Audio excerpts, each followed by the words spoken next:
Morning YouTube. It is January 29th, 8 a.m., 50 degrees with some rain.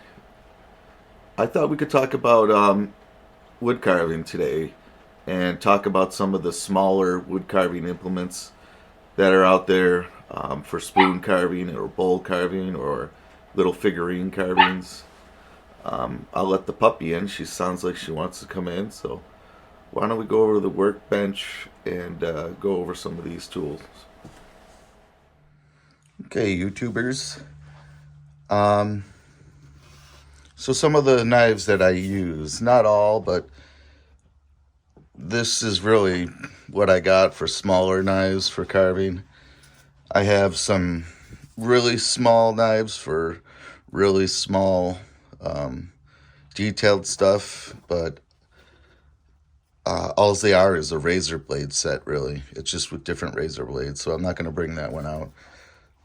But it works great for getting into some really tight little spots. So let's start with what these are. I got some basic chisels, knives. I got a bowl carving set and a palm carving set. I want to start with the basic stuff because if I'm going to start a carving project, and I'll use this little block of wood as an example here. So I'm going to do a spoon.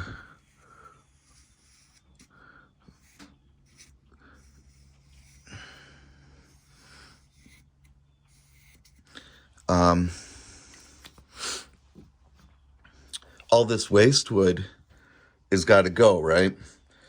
So I would probably come in here with something like this chisel and a whacker and just go and knock off all that extra wood, right? Just save myself some time, and it saves the blade of your more expensive knives. So I got some different size, and you can use anything here. You can use big gouge chisels if you want. I got a knife here. This is a Mora knife from Sweden, and it's actually made for eviscerating chickens or animals. You could use it for a deer or whatever, but it's got a very stiff blade. It's very sharp, very easy to sharp. But I'll use that, even for carving, taking away wood on the outside here, maybe shaping the handle because it's nice and straight, things like that. That knife's good for. You could do an entire walking stick with this knife, honestly. And then I keep a flat stone with these because the chisels especially and the knife blade I always am sharpening.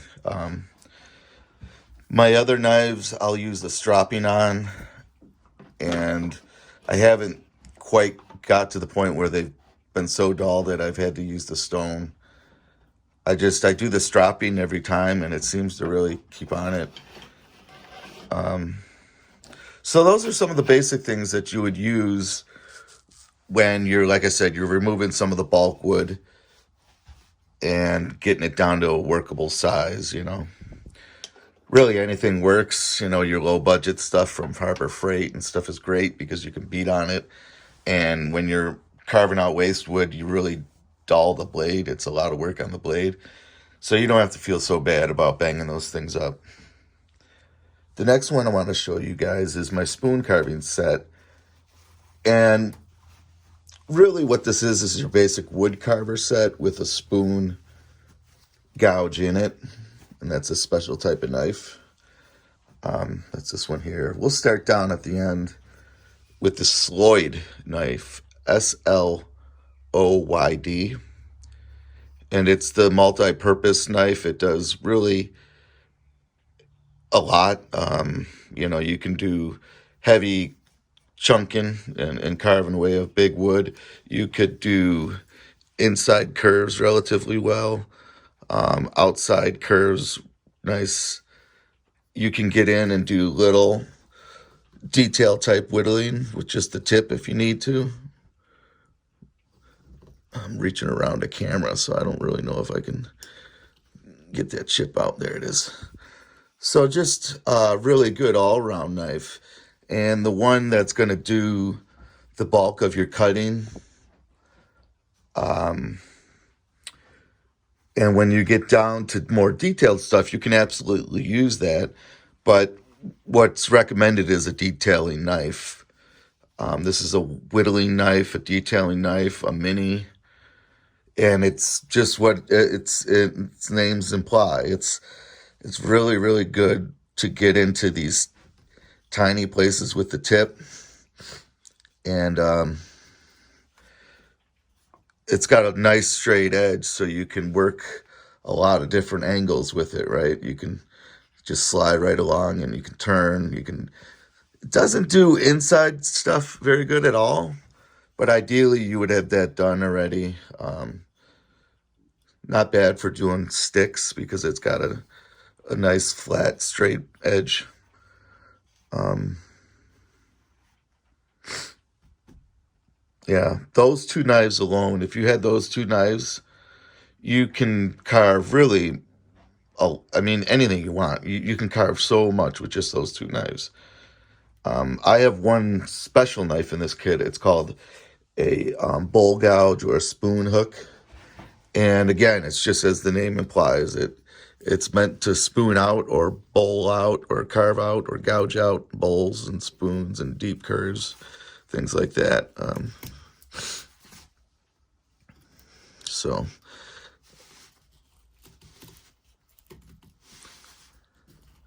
and what you'll find with this knife is when you're carving with it, you're left with a much better transition versus having using a flat knife or a straight knife, where you have all those flat spots that you got to try to work out into a curve. This is this is much better for this type of work. Just a specialty tool that makes spoon carving in particular much easier.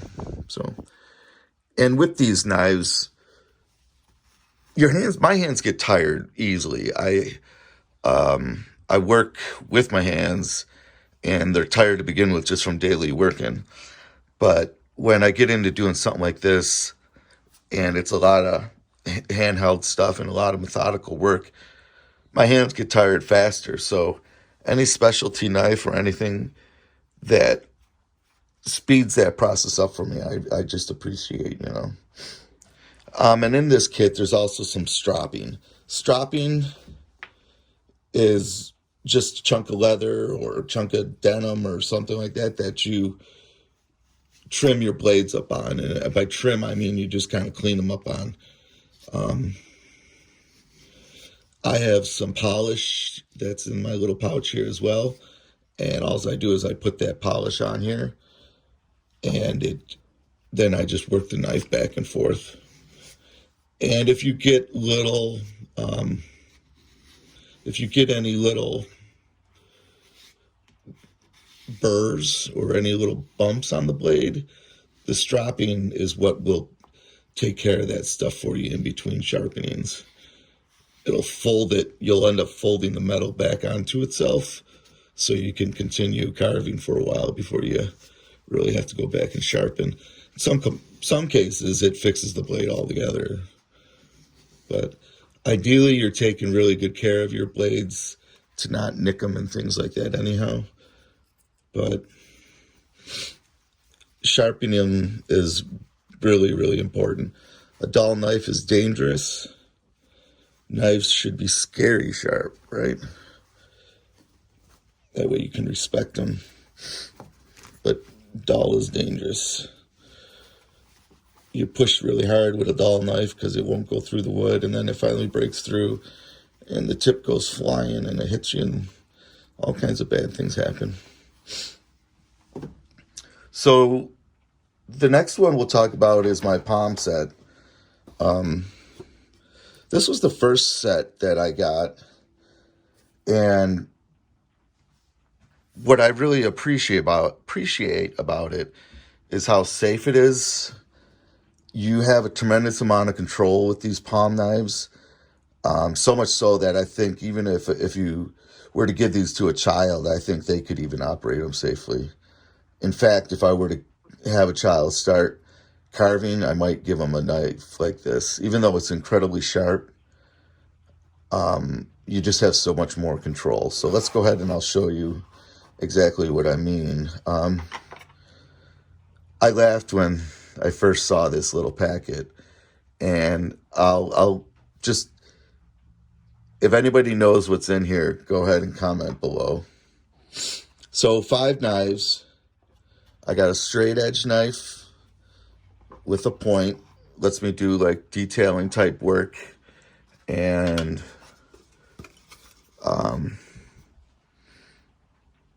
you can get right into the detail line, and then say you get to the end and you can just use the tip to cut stuff off. So it's a very, very sharp knife. Really great for that type of finishing work. The next knife here is just a semicircle knife. It's a very, very mild angled gouge, really. You could see if I set it on the board here. Let's see. You can see that it rocks a little bit. There's a little angle on there. But again, very, very sharp. And I'll show you with this knife how these work. I've never been formally trained. I'm not an expert or anything. But I've only found 2 ways to really use these knives. And one is a grip like this. You put it in your palm and you control it with your fingers. I'm trying to get my body out of the way here. But then you can just push through the work towards you like that. And what's nice is your whole arm can lay down on the piece like this. So your arm can really rest while you carve. And I've found that I'm able to carve a lot longer with these knives, because I can rest a lot of the time. I don't know of another knife really where you can set your wrist down like that and still carve. The other way is to just use it in a forward motion. Let me get my hand out of the way. And you still have a good deal of control like this, but I don't think you have as much control as when you palm the knife and you bring it towards yourself. So, but this is a really, really handy little tool. If maybe you got a bigger piece and you need a smaller area to get into, this might be the tool. You can lay it down on the table and just kind of gouge away. The next one is basically the same knife, but with a steeper angle, and it just lets you do deeper gouges. So you can do, a lot of great inside curve work. You can gouge away remaining material around something. I should have carved out this spoon for you guys, but I think that would have took me way too long. But you use it like this, and you can just see how fast I can go through material. We'll just keep gouging it out. And in a couple minutes, I could have that whole spoon gouged out. The next one is it's just a U-shape tip. Kind of hard to see. But what it's good for is coming along your work and adding some lines along it. So say I'm doing flat work and I want this spoon to stand out. I just go around the spoon with this and make a little relief cut. And then what it does is it just helps the spoon stand out more when you do put your finish on it. It's very hard to see with this blonde wood, but it just cuts a nice little, like I said, nice little relief line. And then the next one I have in this kit is basically same thing, but it's an angle. This angle is probably about 70 degrees. And, again, if you got 2 close edges, but you need to remove the material, this is great. You just get right down in there and pull away little slivers, at a time. Not little slivers, really. You're doing a pretty good gouge when you cut with this. What I like about these is they're so easy to control. Not just the fact that it's a palm knife, but because it's running through the wood with two different blades, it cuts it pretty good. And it just leaves you a lot of control. So, great set of knives for flat work. And flat work is just what it says. It would be maybe a board where you would carve the relief of a garden or something into it. So you're never really carving any deeper than the 1/2 inch piece of wood you're carving on. These are awesome for that. They have a place in spoon carving, especially carving this part in, but carving the outside and doing all that work, I would do my steps. I would go with this, get a basic shape. I would go to my spoon carving knives and carve a final shape and clean it up really good and maybe even finish the spoon. If I didn't finish a spoon, it would only be because I'm using these gouges and I'm bowling it out. I found the spoon gouge is really nice, but it's best on a bigger piece and it's good on getting started. But ultimately, when you want to get these really nice angles going down, I just found that these ones work so much better. You just have so much control. And when you set your hand in the same spot every time, you can feel really good that your cut is landing where you want it to. I guess that's what I'm trying to say. So,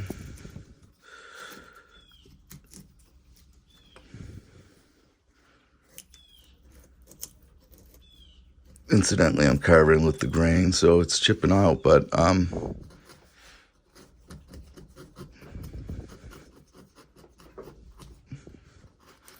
yeah. And you can see what I mean by how safe these are for a kid. You know, you drop this block of wood in a little vise so their hands are out of the way, and they can put two hands on it and push it like that. They can take two hands and go like this, and it is so safe because they have so much control. Really, I really believe these are a great set for beginners. I know when my daughter starts carving with knives, she'll start with this. She carves already with straight knives, but it's just, walking sticks, things like that. So that's that, folks. You don't need any of these knives to do a special project. If you have the motivation and the determination, you can carve exquisite stuff with this. You absolutely could. You could carve exquisite stuff with this if you were really motivated and determined. But what each set does is just make carving that much easier. So maybe start off with a straight knife, and if you're enjoying it, maybe get a couple special knives, like a whittling knife or a spoon gouge, and just see how it goes. Don't dump a lot of money in any of these products. This was $49. This was $25. I don't know what this one is. This was bought like 10 plus years ago. But it incidentally, this knife and this knife pack right here are made by the same company. They make really good knives for middle of the road stuff. And that's Mora, Mora, out of Sweden. And then my other set of knives is American made, which is a great thing if that's motivates you to buy the products. But if you got any questions or comments, or you need to correct anything I said, by all means, down in the comments, go ahead. And I'm not an expert. I don't, I had to even look up the name of the Schloid knife. I couldn't remember what it was. So this is just what I use, and what I think you can get by with if you're just starting out. Carving basswood, don't kill yourself by getting something else that's hard to do. Begin with basswood so you can build up hand muscle and you can build up your skill. And then when you get into cherries and apples and things like that, you're ready for it and you're not wasting really good wood. So Well, I hope you folks have a great day, and I thank you again for watching. If you could, please give me a like or subscribe. I always appreciate it when people comment or share. And thank you. Have a great day.